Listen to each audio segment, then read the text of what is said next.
أعوذ بالله من الشيطان الرجيم بسم الله الرحمن الرحيم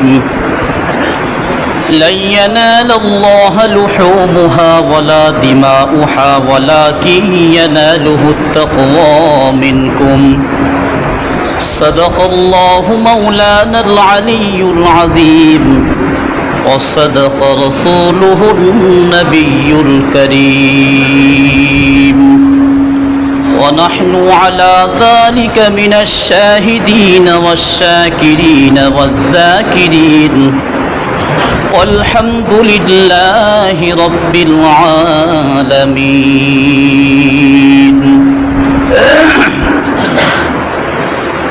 যে সমস্ত ভাইয়েরা ঈদের নামাজের জন্য আসছেন, সময়ের দিকে লক্ষ্য রেখে আপনারা একটু দ্রুত গতিতে আসেন আর তাকবীর পড়তে পড়তে আপনারা এগিয়ে আসেন। আজ পবিত্র ঈদুল আজহার দিন। আর মাত্র কিছু সময় পর আমরা একটি ইবাদাতের দিকে আমরা যাব, সেটা হলো কুরবানি। কুরবানি এ শব্দটি কুরব থেকে নির্গত, যার অর্থ হলো আল্লাহ পাকের নৈকট্য লাভ করা। যে সমস্ত মাধ্যম দিয়ে আল্লাহ পাক রব্বুল আলামিনকে খুব বেশি সন্তুষ্ট করা যায়, তার মধ্যে বড় একটি মাধ্যম হলো এই কুরবানি আদায় করা। একাধিক আয়াত ও একাধিক হাদিস দ্বারা এ কথা প্রমাণিত হয়। আজ থেকে প্রায় ৫,৫০০ বছর পূর্বে ইরাকের ব্যাগলোন শহরে উরু নামক একটি গ্রামে হযরত ইব্রাহিম আলাইহিস সালাতু ওয়াস সালাম জন্মগ্রহণ করেছিলেন। তিনিও কুরবানি করেছিলেন, ইতিহাস আমরা সকলেই জানি। তো ইব্রাহিম নবী আলাইহিস সালাতু ওয়াস সালাম যে কুরবানি করেছেন, সেই কুরবানি হলো আমাদের এই কুরবানি। যদিও পশু কুরবানি সিস্টেম হযরত আদম আলাইহিস সালাতু ওয়াস সালাম থেকে চালু ছিল। ঘটনা আমার পূর্বের বক্তা সুন্দরভাবে বলছিলেন, আপনারা শুনেছেন। এবার কিছু গুরুত্বপূর্ণ মাসআলা, যেগুলো আগামীকাল বলতে বলতে সময় হয়নি, এরকম কিছু মাসআলা আমরা শুনব। যে সমস্ত ভাইরা আসছেন, সময়ের দিকে লক্ষ্য রাখবেন, তাকবীর পড়তে পড়তে এগিয়ে আসুন। একটি মাসআলা হলো, অনেক সময় দেখা যায় কুরবানির পশু আপনি কিনে নিয়ে এসেছেন, নিয়ে আসার পর জবাই করার পরে আপনি বুঝতে পেরেছেন যে ওই পশু গর্ভবতী ছিল, পেটে বাচ্চা ছিল। এখন কথা হলো, গর্ভবতী পশু দিয়ে কুরবানি জায়েজ হবে কি হবে না?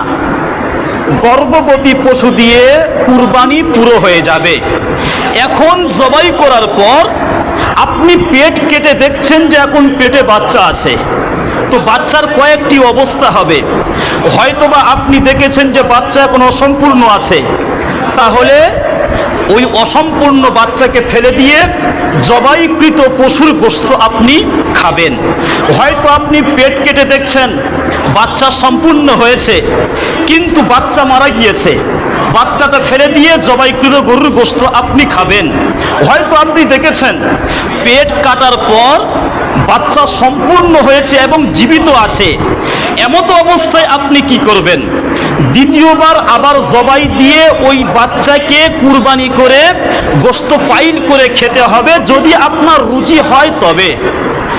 আর যদি জবাইয়ের পূর্বে যদি বাচ্চা দিয়ে দেয়, তাহলে ওই বাচ্চাকে আল্লাহর রাস্তায় সাদকা করতে হবে আর বাচ্চার মাকে জবাই করে খেতে হবে। এটা হলো এর মাসআলা। আরেকটি মাসআলা হলো, অনেক সময় কুরবানি করার পর, পশু জবাই করার পর এক শ্রেণীর মানুষ এমন আছে, নিষ্ঠুর মানুষ, বিশেষ করে কসাই ভাইদের মধ্যে এ কথা দেখা যায় যে জবাই করার পর আবার তারা ছোট্ট একটি ছুরি নিয়ে ওই পশুর কণ্ঠ নাড়ির মধ্যে তারা আঘাত করতে থাকে। এমন করে কি করে না? সাবধান, এটা করতে যাবেন না। পশু ফেলতে গিয়ে তাকে দড়ি দিয়ে বেঁধে যে অবস্থা তাকে করেছেন, আবার জবাইয়ের পর আবার তাকে কণ্ঠনালীর উপরে ছোট্ট ছুরি দিয়ে আঘাত করবেন, এটা শরীয়ত সম্মত নয়। এটা একেবারে করতে যাবেন না। স্বাভাবিকভাবে তার রূহ বেরিয়ে আসার অপেক্ষা করেন। মনে রাখবেন, মায়া মমতা পাওয়ার অধিকার পৃথিবীর জমিনে সকল প্রাণীর আছে। সে মতো অবস্থায় পশু জবাই করার সময় তার সঙ্গেও মমতাময়ী আচরণ দেখাতে হবে। আপনি সামান্য কয়েক সেকেন্ড এবং 5 সেকেন্ড বাঁচানোর জন্য এমন একটি কাজ করবেন।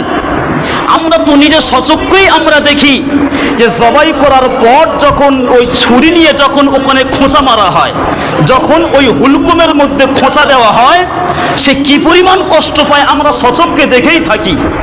তাছাড়া বিজ্ঞানসম্মত বলছে, বৈজ্ঞানিক বিশেষজ্ঞরা বলছেন যে যখন কোনো ছুরি দিয়ে কোনো প্রাণীর উপর যখন খোঁচা দেওয়া হয়, তখন কিন্তু তার মৃত্যুটা স্বাভাবিক মৃত্যু হয় না, তখন তার হার্ট অ্যাটাক হয়ে মৃত্যু হয়ে যায়। এজন্য করে আপনি কয়েক সেকেন্ড বাঁচানোর জন্য ওই হালাল পশুকে আপনি হার্ট অ্যাটাক করে মেরে ফেলবেন না। কিছুক্ষণ অপেক্ষা করুন, স্বাভাবিকভাবে তার রূহ বেরিয়ে আসার অপেক্ষা করুন, তারপর আপনি তার চামড়া ছিলবেন, অপারেশন করবেন। আরেকটি মশলা হলো, এটা অনেক সময় আমরা ভুল করে ফেলি যে 5 নামে কুরবানি হবে, 6 নামে কুরবানি হবে। মনে রাখবেন, এই নামে এই কথাটি বলবেন না, কারণ শুধুমাত্র আল্লাহর নামে কুরবানি জায়েজ আছে, আর কোন নামে কুরবানি জায়েজ নেই। আরেকটি মশলা হলো, কুরবানি করার সুন্নতি পদ্ধতি কোন দিকে কুরবানি করতে হবে। যখন পশু ফেলবেন, পশুর মাথা থাকবে দক্ষিণ দিকে আর পশুর পা থাকবে পশ্চিম দিকে। এটা হলো সুন্নত পদ্ধতি। এখন আপনি খুব কষ্ট করে একটা পশু ফেলেছেন, ফেলে আবার জিজ্ঞেস করে হুজুর কোন দিকে মাথা থাকবে। যদি বলা হয় যে দক্ষিণ দিকে মাথা থাকবে, আবার পশুকেরা ঘোরাবে, আর ঘোরাতে গিয়ে তো পশু উঠে যেতে পারে, দুর্ঘটনার সম্মুখীন হতে পারেন আপনারা। এজন্য করে যদি মাথা অন্যদিকেও হয়ে যায় বা যেদিকে আপনার সুবিধা হবে সেদিকেও যদি কুরবানি করে দেওয়া হয়, তাহলে এ কুরবানি আদায় হয়ে যাবে, কোনো সমস্যা হবে না। শেষ মশলা হলো, কুরবানির পশু জবাই করার পর এখনো পর্যন্ত জান বের হয়নি, তখন আমরা কি করি, বিশেষ করে কসাই ভাই যারা আছে, তারা ওই চামড়া ছেলার জন্য পায়ের রগগুলো তারা কাটতে শুরু করে কি করে না। নবী করিম আলাইহিস সালাতু ওয়াস সালাম বলেছেন যে আল্লাহ পাক রব্বুল আলামিন প্রত্যেক বস্তুর প্রতি ইহসান করার নির্দেশ দিয়েছেন। পশু জবাই করছেন, পশুর প্রতিও রহম করতে হবে। এখনো সে মরেনি, এখনো জীবিত আছে, আর আপনি তার ছাল ছাড়তে শুরু করেছেন, খবরদার এটা করতে যাবেন না। স্বাভাবিকভাবে তার জান বের হয়ে আসার অপেক্ষা করুন। যদি কোনো কসাই এরকম করতে যায়, তাকে থামিয়ে দেবেন, অপেক্ষা করো। এটাই সহি তরিকা, এটাই করা উচিত। আরেকটি কথা হলো, কুরবানির পশু যখন জবাই করবেন, ওপেন রাস্তার উপরে যেখানে ভিন ধর্মাবলম্বী ভাইরা চলাফেরা করে, এমন জায়গায় পশু কুরবানি করবেন না। বাচ্চাদের সামনে জবাই করবেন না। আর কুরবানির পশু জবাই করার সময় মোবাইলে সেলফি তুলবেন না বা ভিডিও রেকর্ড করবেন না। এটা কঠোরভাবে নিষেধ করছি। কারণ আপনি ছোট্ট একটি সেলফি নিলেন ওই রক্তমাখা শরীর নিয়ে, আপনি কি জানেন সাইবার ক্যাপ কতটা মজবুত? ছোট্ট একটা আপনি সেলফি তুলে ফেসবুকে ছেড়ে দিলেন, ওই ছোট্ট ওই সেলফি আপনার বিপদ ডেকে আনতে পারে কি পারে না? কথা বলেন। অবশ্যই বিপদ ডেকে আনতে পারে। আর চেষ্টা করবেন যতটা সম্ভব তাড়াতাড়ি গোশের বন্টনটা পুরো করার চেষ্টা করবেন সন্ধ্যার আগে আগে। আর চামড়াতে দেবেন, চামড়া যাত্রার হাতে তুলে দেবেন না।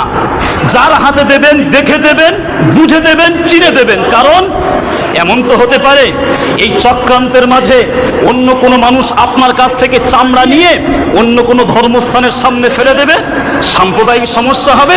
যেমন আসামে গত বছর ঘটনা ঘটেছে, ভাইয়েরা এমন করে নোংরা আবর্জনাগুলো নিয়ে চামড়া নাড়ি ভুঁড়ে নিয়ে মাটিতে পুঁতে দিয়েছে, হালকা পুঁতে দিয়েছে, বেশি গভীর করেনি। আর শিয়াল গিয়ে আগ্রে আগ্রে মাটি খুলে ওই নাড়ি ভুঁড়ি কান সহ টেনে টেনে নিয়ে একটা মন্দিরের সামনে বসে খাওয়া শুরু করেছে। সে কি জানে কোনটা মন্দির কোনটা মসজিদ? খাওয়া শুরু করেছে, খেতে খেতে পুরোটা খেতে পারেনি, কান বাকি আছে খেতে, ওই অবস্থায় চলে গিয়েছে। সকালে যখন হিন্দু ভাইয়েরা মন্দিরে এসেছে পূজা করবে বলে, তারা দেখছে গরুর কান পড়ে আছে। কি খবর, কি ব্যাপার? সাম্প্রদায়িক সমস্যা যখন শুরু হয় তখন পুলিশ প্রশাসন সেখানে উপস্থিত হয়ে বলছে যে সিসিটিভি ফুটেজ যখন আছে এখানে যাচাই করা দরকার। যাচাই করে দেখছে একটা অবলা প্রাণী কুত্তা সেখানে ওই কান টেনে নিয়ে এসে খেতে খেতে রেখে দিয়ে চলে গিয়েছে। সমস্যা সমাধান। এবার চিন্তা করেন, সিসিটিভি ফুটেজ যদি সেখানে না থাকতো কত বড় সমস্যার সম্মুখীন হতে হতো। এজন্য করে আপনারা এদিকে লক্ষ্য রাখবেন, আবর্জনাগুলো যখন পুঁতবেন একটু ভালোভাবে গভীরভাবে আপনার খুলে পুঁতবেন। আর কোনো দুর্ঘটনার সম্মুখীন হলে আইন কখনো হাতে তুলে নেবেন না, অবশ্যই পুলিশ প্রশাসনের সাথে করে নেবেন। আইন যদি আমরা হাতে তুলে নিই কিন্তু আমাদের ঠকতে হবে ভাই। সর্বসময় আমরা চেষ্টা করব পুলিশ প্রশাসনকে সঙ্গে রেখে কাজ করার, তাহলে আমরা সফলতা অর্জন করব ইনশাআল্লাহ। যে সমস্ত ভাই এখন পর্যন্ত আসছেন, আর মাত্র 2-1 মিনিট বাকি আছে, তাকবীর পড়তে পড়তে আপনার দ্রুত গতিতে এগিয়ে আসুন। নামাজ পড়ার নিয়ম আমরা 1 মিনিটে জেনে নেব, যেহেতু বছরে 2 বার আসছে, অনেক ভাইরা ভুলে যায়। মনে রাখবেন, সর্বপ্রথম নিয়ত করবেন আমি আল্লাহর ওয়াস্তে কিবলামুখী হইয়া ঈদুল আজহার 2 রাকাত ওয়াজিব নামাজ অতিরিক্ত 6 তাকবীরের সহিত এই ইমামের পিছনে আদায় করছি। আল্লাহু আকবার। আবার বলছি, আমি আল্লাহর ওয়াস্তে কিবলামুখী হইয়া ঈদুল আজহার 2 রাকাত ওয়াজিব নামাজ অতিরিক্ত 6 তাকবীরের সহিত এই ইমামের পিছনে আদায় করছি। এই বলে নিয়ত করবেন, আল্লাহু আকবার বলবেন। এবার দেখেন, 2 রাকাত নামাজ হবে, 2 রাকাত নামাজের সর্বমোট 6টি অতিরিক্ত তাকবীর হবে। মানে প্রত্যেক রাকাতে 3টি করে অতিরিক্ত তাকবীর বলতে হবে। প্রথম আপনি নিয়ত করে তাকবীরে তাহরিমা আপনি বলে হাত বেঁধেছেন, তাকবীরে তাহরিমা বলে হাত বেঁধে নেবেন, নিয়ে এখন সানা পাঠ করা হবে। সানা পাঠ করার পর অতিরিক্ত 3টি তাকবীর হবে। আল্লাহু আকবার প্রথম তাকবীর, হাত ছেড়ে দেবেন। দ্বিতীয় তাকবীর আল্লাহু আকবার, হাত ছেড়ে দেবেন। তৃতীয় তাকবীর আল্লাহু আকবার বলে হাত বেঁধে নেবেন। অতিরিক্ত 3টি তাকবীর হয়ে গেছে। এবার সূরা কেরাত পাঠ করা হবে। এরকম ভাবে রুকু সেজদার মাধ্যমে প্রথম রাকাত পরিপূর্ণ করা হবে। দ্বিতীয় রাকাতে যখন উঠবেন সর্বপ্রথম কেরাত পাঠ করা হবে। রুকুতে যাওয়ার পূর্বে আরো 3টি অতিরিক্ত তাকবীর হবে।